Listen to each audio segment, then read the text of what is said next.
Hello everyone, it's time for the year-end top 10 shmups of 2022. And before we get to the list proper, let's set the criteria, let's set the ground rules.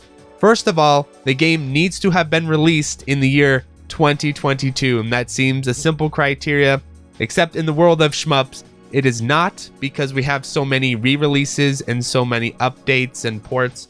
So in order to qualify, it needs to be a brand new game in the year 2022. So this would disqualify something like Cotton Rock and Roll, which had a localization, but the original game actually came out in 2021. Same thing with Mecharit Still Rondo. Very cool game, very cool update, very cool port onto the Switch. Did not originally come out in the year 2022 though. And then ports, Akai Katana, that would not qualify either because Akai Katana came out over 10 years ago or however long ago that was.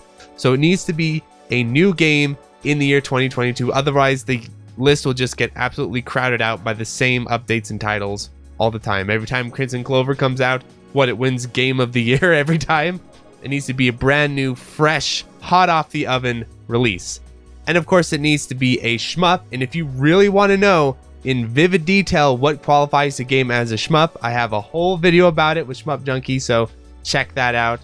And then one last note before we begin the list proper, which is that initially coming into the video, I was going to do two separate lists, the viewer voted list and then my own editorial list. Well, it turned out by the time I went through all the votes and tallied everything together, the viewer voted list was nearly identical to my list. So I thought, okay, that's kind of redundant. Let's just merge them together.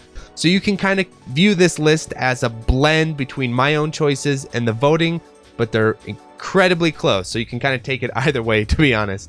And I'll make note if there's any sort of changes between the two as we go along. So let's begin with number 10. Now this one was very strong in the polls, and this is what decided mostly its slot in number 10 because I personally haven't played too much of Operation Steel. I know the creator of Operation Steel, BB, is an awesome dude, a total homie. I know Actane is a big fan of this game, and from what I understand, what it is, it's a horizontal shmup, and it's got a lot of roguelike elements as well as branching paths, multiple stages, sort of like a Darius type of thing going on, but with some upgrades. And it seems really, really cool. And a lot of people have been recommending it to me to check out.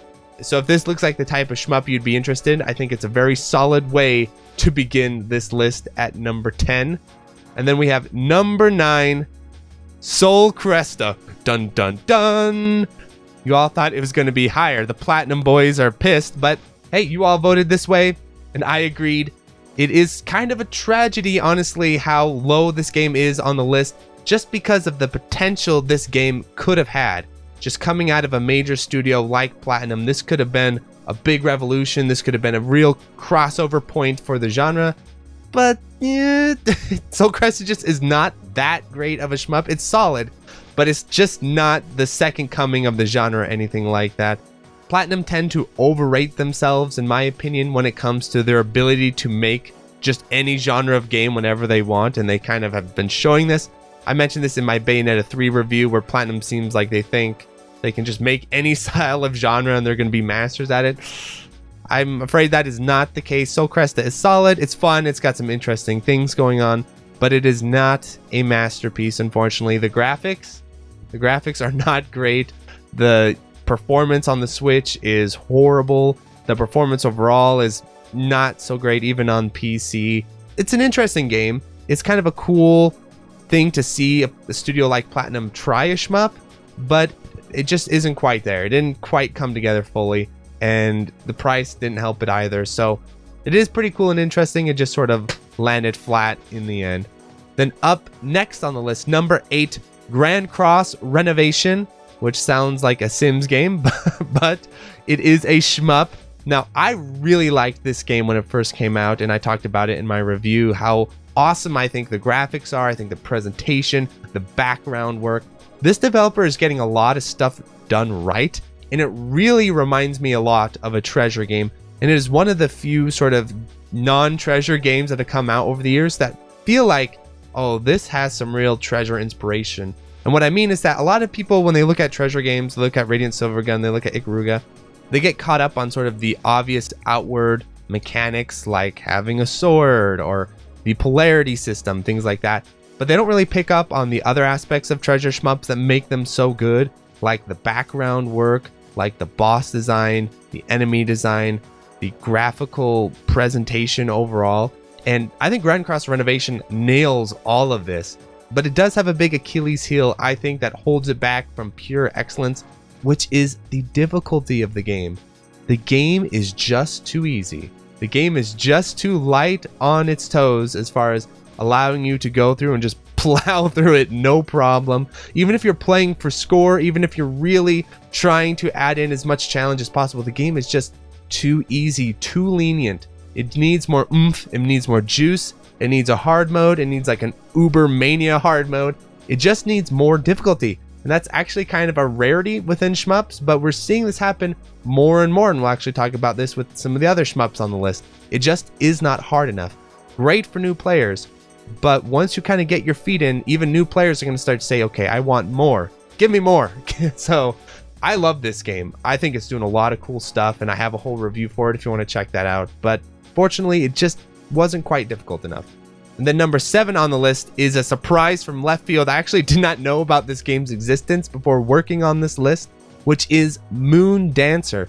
This game is really cool, fast-paced, simple, a lot of fun. It reminds me a lot of Rekka or those PC Engine caravan style games. I think that's what it's going for, and it pulls it off pretty well. It's got really solid enemy design, a very, very simple but intuitive control system, which is that you just have one shot button. That's it, and you lock onto things as they come in, and then as they spawn on screen, you let go of the lock on and you fire. It's just very solid overall boss design, enemy design, difficulty, flow. It's all going. The reason why it's not higher on the list is just it doesn't have enough oomph to it. It's a little bit minimalistic, not doing anything wrong, but it could be doing more. You know, it's not quite Rayforce tier as far as the way it's using its systems, and it just needs to be a little bit more intricate, but it seems like a very promising start. So keep an eye on this game and this developer for a follow-up, because it could be something really special. And then number 6 on the list, we have Drainius, as I like to call it. The actual title is Drainius, but I wasn't gonna do an entire review saying Drainius, Drainius, Drainius over and over, because that's gross. So it is now Drainius by my decree. So Drainius, this one was a really exciting one when it came out, and the graphics, the presentation, the developer has experience doing other stuff. This is kind of their first shmup, or one of their first shmups. Very, very cool looking game. Interesting. They're trying to make something you can see that's a bit more of a crossover type title, where newer players that aren't necessarily shmup hardcore, the people who like maybe a certain R-type game that came out recently, they would really dig Drainius. I think it's perfect for that style player. So if you're a big fan of R-type Final 2, I think Drainius is the better game of the two, and it would definitely satisfy that same itch, and I think that's kind of what they're going for. The big Achilles heel for Drainius, though, very similar to Grand Cross Renovation, which we talked about earlier, is the difficulty of the game. The difficulty of the game is just sort of all over the place, where most of the time it's just too lenient and just too easy. You can't really dig your teeth into it. You can plow through it pretty easily. And then it has this one mode that's like impossible mode. I can't remember the name of it. Something like that. I know Jamers really enjoyed playing it. But that mode is hard, but it isn't hard for the right reasons. And still, once you kind of get the hang of it, it just isn't quite there. And so I'd like to see for Drainius, just like Grand Cross Renovation, an update or patch for the game that introduces a harder mode, but a hard mode that is more balanced and well developed. The game has a lot of potential. It is a lot of fun. It just a rough around the edges when it comes to the difficulty and level design. Then number 5 on the list, we have Hazelnut Hex by Chunderfins. And I remember it's by Chunderfins because that name is so catchy and kind of cute. So Hazelnut Hex, a recent release, a game I've covered on the channel. I really enjoyed it a lot. I think the graphical presentation of Hazelnut Hex is very refreshing. It reminds me of the cartoons from the 2000s, like Powerpuff Girls and Dexter's Lab. It just looks fantastic. I love this style and art design. And then the soundtrack is really slamming and cool too. And the level design, the gameplay is really solid. It is really interesting when it comes to new shmups that are coming out, because with obscure shmups, they are either excellent in terms of game and level design, or awful. It's like one or the other. There's not really much of a middle ground because you either get it or you don't. And Hazelnut Hex gets it. So it's a lot of fun to play. My biggest critique of it that I talked about in my review, though, is that it just needs, like a lot of the other games on this list, a little bit more juice to it in terms of its presentation and its systems. While being effective and fun and really cool and well balanced, it just needs a little bit more bite, a little bit more to dig into and to really get going with, I think. But a very solid release, a really cool starting point. I'd love to see a graphical update for this game, more effects, that type of thing, more work on the backgrounds. I would say that's probably the weakest aspect of the game's presentation. The backgrounds could be more dynamic, have more things going on back there. But overall, a very good looking game, a very fun game, and something I could see more casual players digging into if they're aware of it. I think it has that sort of crossover potential. Absolutely recommend Hazelnut Hex, and if you have friends that are newer to the genre, I think this is a great crossover point game for people like that. And then number 4 on the list, Androdunos II, an early release of the year. Now remember this getting a ton of buzz early on in the year. I did a 1cc commentary of it. A lot of fun, very well balanced. I didn't even know Androdunos 1 existed. This is one of those weird examples in shmups where it's like a sequel to a super obscure game that most people don't even know exists. So there is a sequel effect there where they had something to work off beforehand, but it's just kind of funny because it's a game I think most people haven't even heard of. From what I understand, Androdunos 2 is a big step up from the first game in a lot of ways. In terms of the balancing, it's a little less janky, a little less Gradius syndrome going on. Weapon selection's a lot of fun. The graphics look fantastic. It is a premium release of the year, and if you are a horizontal shmup fan, like an R-Type, like a Gradius, I think you're really going to dig into this release. It has that classic horizontal shmup feel with the way it's put together and presented, but it's a little bit more forgiving and balanced than old school horizontal shmups of the past. So I think it really nails a lot of strong crossover points. I would consider it one of the must-buy shmups of the year for shmup fans. The number 3 on the list, a real treat, brings a smile to my face just talking about it. Softstar. I personally would have placed Softstar at number 2, but because of the overwhelming votes for the number 2 pick, we went with the fans' pick for number 2. This would be my personal number 2 though. There's only one game this year that I enjoyed playing more than Softstar. What I really dug about this game is I think it's just another example of a lot of really cool arcade style games coming out of South America. We need to keep our eye on these South American releases because they are doing some excellent work out there. Of course, Fight and Rage being my favorite beat 'em up of all time, but now we've got Softstar, a very strong shmup coming out of that region as well. I think it's really cool. I think it's really cool to see shmups coming out of somewhere other than Japan or Europe, basically. Those are like the 2 places shmups usually come from. So seeing a shmup come out of South America, that's really solid, a ton of fun. I love the graphical style of it. I have a whole review of it. Definitely an arcade toe plan flavor to it. Probably one of the more arcade feeling shmups of this year. I got the 1cc, I did the review, and I was like, oh, I want to keep playing the game more. That's always a good sign. And I'll probably play the game a bit more in 2023. Not expensive either. I think they're doing some sort of physical release of it. I'll probably pick that up if I'm able to. This one is a real gem. And then we have number 2 on the list. Now this one I had heard about all year long. Message after message after message. Mark, when are you going to play Like Dreamer? Mark, when are you going to play Like Dreamer? Do you want to talk about Like Dreamer? And I'm seeing footage of it. I'm like, yeah, I'll get to it. But, you know, as things go in the world of YouTube, it's hard to get to things until you do the year-end review, and here we are. So I actually did play it. This one was the overwhelming second in terms of votes. Like I said, I personally would have put Softstar in 2, but Like Dreamer, the votes were strong. The votes were very strong for Like Dreamer, so it had to go in the number 2 slot. And I did play it, and I had a ton of fun with it. This one is a really nice mash of Cave meets Toho.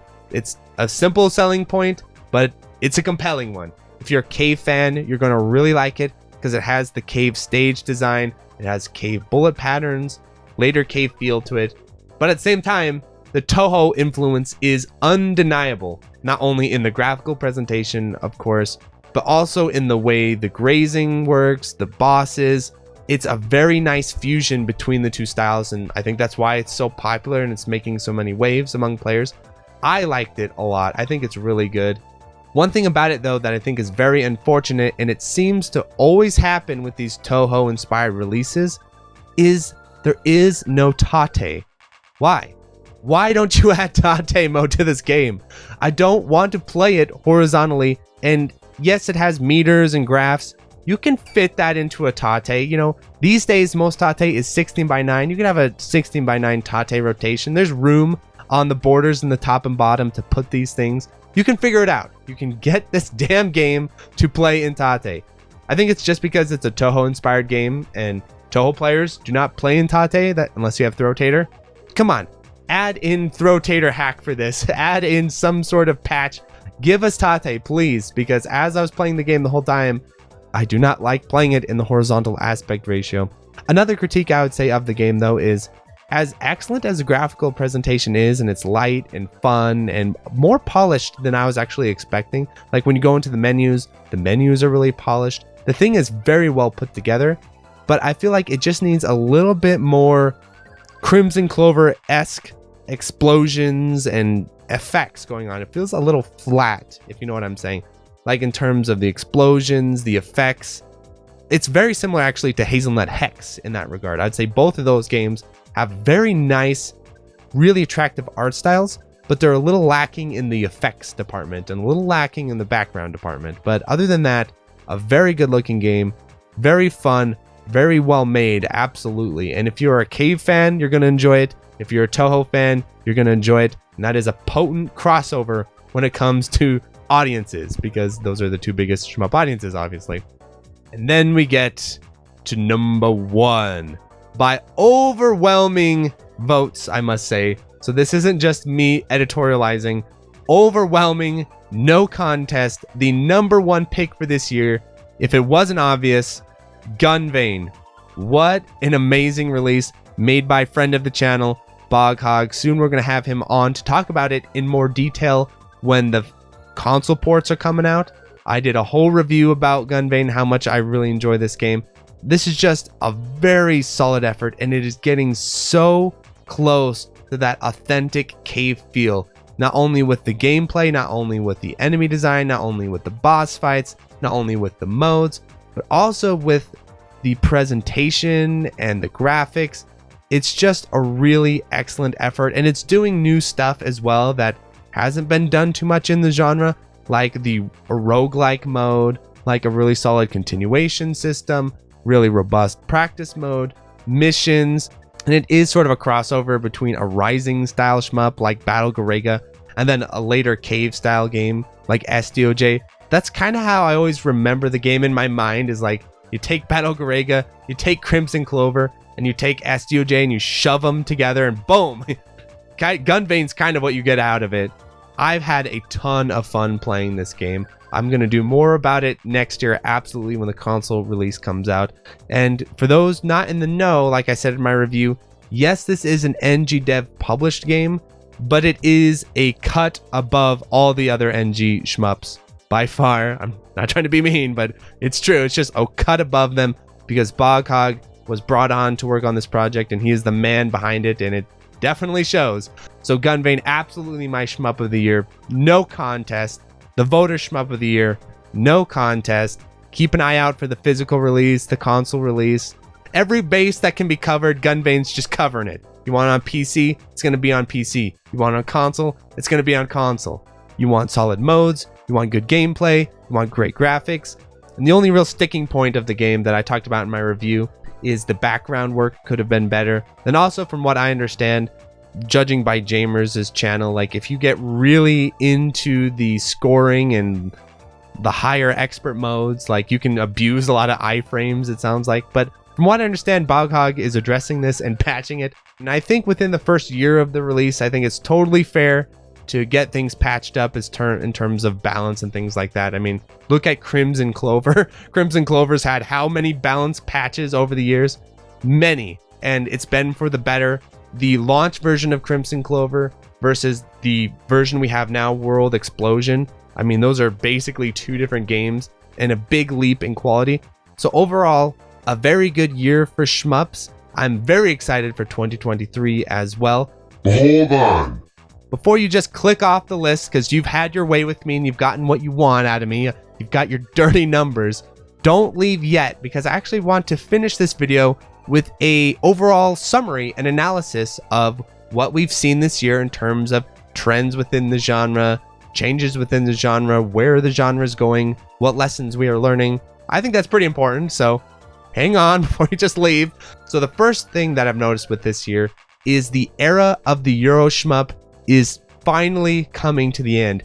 You look at this list of top 10 shmups for this year, very little in terms of the Euro issues that we've discussed on this channel over and over. The Euro shmup just is not hanging around. And the reason for that, in my opinion, is one, just a lot more discussion about the genre, a lot more information about what makes the genre tick, what makes it work, what issues there are to avoid. All that is becoming more accessible. Another lesson that we've learned is I think shmups are definitely figuring out bullet patterns, they're figuring out boss fights, they're figuring out enemy design, they're figuring out a lot of the basics, which is very good. But one area almost every single shmup on this list struggled with, except Grand Cross Renovation, is the background work.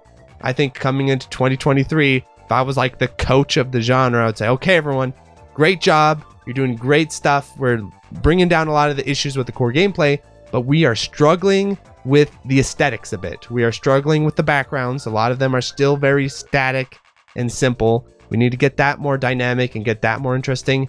Get out Radiant Silvergun and just play Radiant Silvergun and see what Treasure are doing with the backgrounds in that game. Another improvement for the overall list, though, is that continuation systems are improving. Very few of these games, from what I remember, are doing the 360 era, just coin feed your way through. You know, you buy the game, coin feed to the end, and then the game journalist gives it a 3 out of 10 and says, oh, it's only a 20-minute game. We're picking up on the fact that no, continuation systems are good. Continuation systems are important. Same thing with practice modes. We're seeing a good increase in practice modes, and I think we're going to continue to see that. So I am very optimistic for the year 2023 and the year 2024, the next few years here, because I think we're going to see some outstanding indie shmups specifically that are taking up the mantle and are going to be the more premium releases for the genre moving forward. That's my suspicion. But overall, 2022, a very solid year. There were other shmups that came out this year that were also excellent that didn't make it on the list, but such is the nature of a top 10 list. So please like, subscribe, tell all your friends. Adios, everyone. So thank you to the $5 patrons: Another Joe, Anthony A, Aaron Solis, Bo, Ben, Bettino Katanga, Blur SDG, Boghog, Borgie22, Brian Shiver, Chase Palumbo, Chato Maltese, Chris Yusufovich, Chronic Burnout 3, Climby Coyote, Cook Some Soup, Corey Mark, Dingo, Des Audio, Darren Griffin, Disco Star Slayer, DJ420 Praise It, Eric H, Fantaside, FCK, Full Set, Retro Schmupper, Hausu, J, JLab, JB RPG, John Kelly, Game Boy Guru, K, K Horse, K2, KZ, Khalil Reedy, Contain, Larridge, Malaise, Maz, Megadeth 859, Minong, Mechalin, Michael Stum, Mitchell Y, Queen Charlene, Nathaniel Davis, and Electron, Neon Dagger Games, Okla Kugels, Psycho Blizzard, Rattlecat, Raoul, Real Skeen, Riff Mason, Rolf015, Sarah, Scanline City, Seesaw SDG, 7 Overdose, Shmup Junkie, Sirapong, Steve Fiction, Takero Mucho, The Boot Rex, The Goddamn Milkman, The Dirty Screech, The N1, The Old Bensta, TRM, Sugumo, Twilight EX, Utakoi Root, Wabby Legs, and Utakaya. Thanks for watching.